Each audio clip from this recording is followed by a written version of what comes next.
একটা আধ্যাত্মিক এবং সনাতনী পরিবেশও যুক্ত হয়ে রয়েছে। আমি এই নাটাগড় রথযাত্রা উৎসব কমিটি 7 বছর ধরে নিষ্ঠার সঙ্গে এই রথযাত্রা করে। আমি বিগত 2-3 বছর আমন্ত্রণ পেয়েছি, কিন্তু সুযোগ হয়নি। তাই আজকে রথযাত্রার এই যে মহোৎসব তার সমাপ্তিতে উপবিষ্ট হয়েছি। প্রধান কাজ আমার প্রভুকে আরতি করা এবং রথের যে রশ্মি, যেটি আমাদের হিন্দুদের কাছে অত্যন্ত পবিত্র, তাকে স্পর্শ করা। তাই আমি আয়োজক ব্যবস্থাপক চণ্ডীচরণ রায় সহ তার সমগ্র কমিটির সদস্যদের আন্তরিক অভিনন্দন জানাই। এবং স্বামীজির কথায় কোনো কাজ কেউ একা করতে পারে না। তিনি বলেছিলেন, আমি ছাড়ো আমরা ধরো। তাই চণ্ডীবাবুর মাধ্যমে তার পুরো টিমকে, তার কলিগদেরকে, যারা 7 বছর ধরে অনেক প্রতিকূলতার মধ্যে এই মহতি অনুষ্ঠান করে আসছেন, আমার অন্তর থেকে কৃতজ্ঞতা। আমরা মঞ্চে এক ঝাঁক বিশিষ্ট রাষ্ট্রবাদী প্রচারক তথা সনাতন সংস্কৃতিকে যারা মানে তাদের পেয়েছি। তাদের মধ্যে প্রাক্তন সাংসদ অর্জুন সিং মহোদয় রয়েছেন, সায়ন্তন বসু মহোদয় রয়েছেন, প্রিয়াঙ্কু ভাই রয়েছেন, স্বপন রায়চৌধুরী রয়েছেন, জয় ভাই রয়েছেন, অ্যাডভোকেট কৌস্তব ভাই রয়েছেন, আমাদের রাজু ব্যানার্জি মহোদয় রয়েছেন এবং আরো অনেকে রয়েছেন, তাপস মিত্র সহ অনেকে। প্রত্যেকে আমার পরিচিত, কারণ আমি 5 বছর ধরে এনাদের নিয়েই পশ্চিমবঙ্গের রাষ্ট্রবাদ এবং বিপন্ন সনাতনকে বাঁচানোর জন্য একসঙ্গে কাজ করছি। তাই প্রত্যেকে আমার পরিচিত। আমি সম্মানিত মঞ্চ, সকলকে ধন্যবাদ জানাই। আমি একটা কথাই বলবো যে আমাদের হিন্দুদের বিভিন্ন সময় বিভিন্নভাবে যারা তথাকথিত সেকুলারিজমের নামে হিন্দু এবং সনাতনীদের দাবিয়ে রাখার চেষ্টা করেন, তারা নানাভাবে কখনো ভাষা, কখনো আমাদের ধর্মীয় আচার পালন, কখনো বিভিন্ন দেবদেবীতে আমরা বিশ্বাস করি, বিভাজন তৈরির চেষ্টা করে। আমি শুধু বাংলার, পশ্চিমবঙ্গের আপামর হিন্দুদের বলবো যে কেউ হিন্দিতে, কেউ বাংলাতে, কেউ অন্য ভাষাতে কথা বলতে পারেন, আমাদের ভাষার মধ্যে আটকে থাকলে হবে না। আমরা সবাই at the end of the day আমরা সবাই সনাতনী, এই বিশ্বাসে আমাদেরকে একত্রিত হতে হবে। ঠিক একইভাবে যে প্রভু জগন্নাথ দেবের রথযাত্রা মানে আমাদের 4 ধামের একটি ধাম, পুরী ধামের রথযাত্রা নয়। আজকে রথযাত্রা মানে মহাপ্রভুর পুজো, মানে মহাপ্রভুর অনুষ্ঠান, মানে সমস্ত বিশ্বের সনাতনীদের একটি মহা পরব বা অনুষ্ঠান। এটা আমাদের হিন্দুদেরকে মানতে হবে, এই ধারায় প্রবাহিত করতে হবে। গণপতি উৎসব মানে মহারাষ্ট্রে সীমাবদ্ধতা নেই।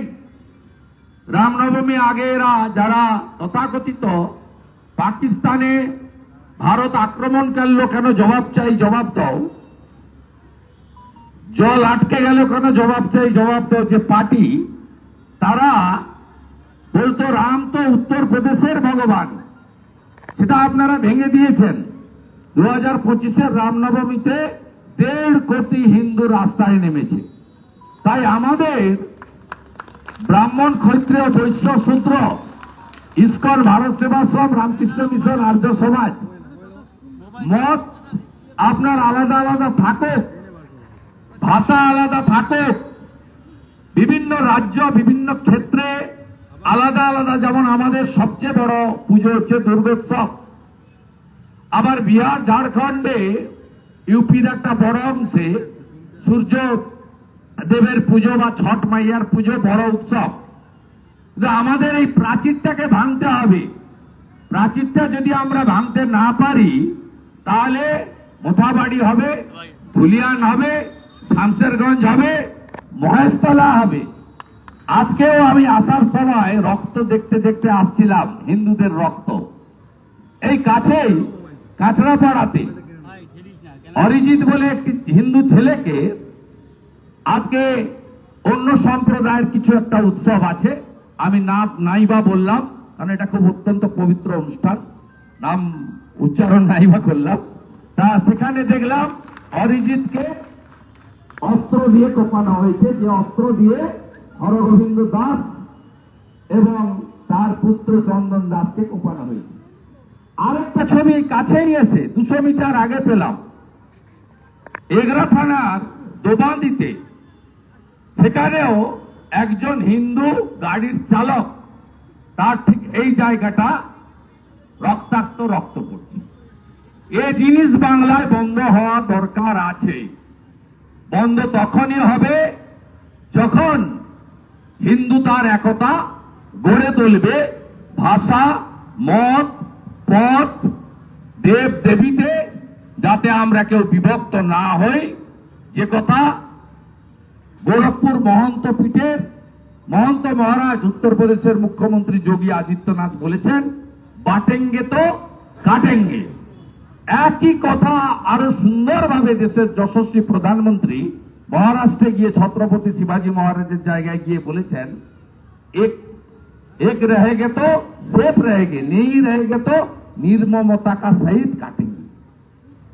তাই আমি আপনাদের কাছে আশা করব যে দুর্গাপুজোয় শ্যামপুরে মূর্তি ভাঙা, নোদাখালীতে মা লক্ষ্মীর মূর্তি ভাঙা, কালী পুজোয় কিছু দূরে কলকাতার রাজাবাজারে কালী ঠাকুরের উপরে আক্রমণ, কার্তিক মেলায় বেলডাঙ্গা রক্তাক্ত হওয়া, বা সরস্বতী পুজো করার জন্য যোগেশচন্দ্র কলেজের ছাত্রীকে হাইকোর্টে যাওয়া, বা নগর উপড়াতে আল আমিন মন্ডল গিয়ে বলা এখানে পুজো হবে না, এটা বাংলা থেকে যাতে আমরা চিরতরে স্বামী বিবেকানন্দের বাংলা, শ্রী চৈতন্য দেবের বাংলা থেকে তুলে দিতে পারি, তার জন্য সমগ্র হিন্দু সমাজের ঐক্যবদ্ধতা, একতা, বাড়িতে বাড়িতে গীতা পাঠ, তুলসী দেবীকে স্থাপন করার আবেদনের মধ্য দিয়ে মহাপ্রভু শ্রী জগন্নাথ দেবকে, মহাপ্রভু বলরামকে, মাতা সুভদ্রা দেবীকে প্রণাম জানিয়ে, আয়োজকদের অন্তর থেকে গৈরিক অভিনন্দন জানিয়ে আমার কথা শেষ করলাম। জয় জগন্নাথ দেব কি জয়, জয় জগন্নাথ দেব কি জয়, জয় বলরাম দেব কি, মাতা সুভদ্রা কি, রথযাত্রা কি, রথযাত্রা মহোৎসব কি, জয় শ্রীরাম, জয় জয় শ্রীরাম, জয় জয় শ্রীরাম, জয় জয় শ্রীরাম, ভারত মাতা কি। প্রত্যেককে আপনাদের বাইরে রথের সামনে যাওয়ার জন্য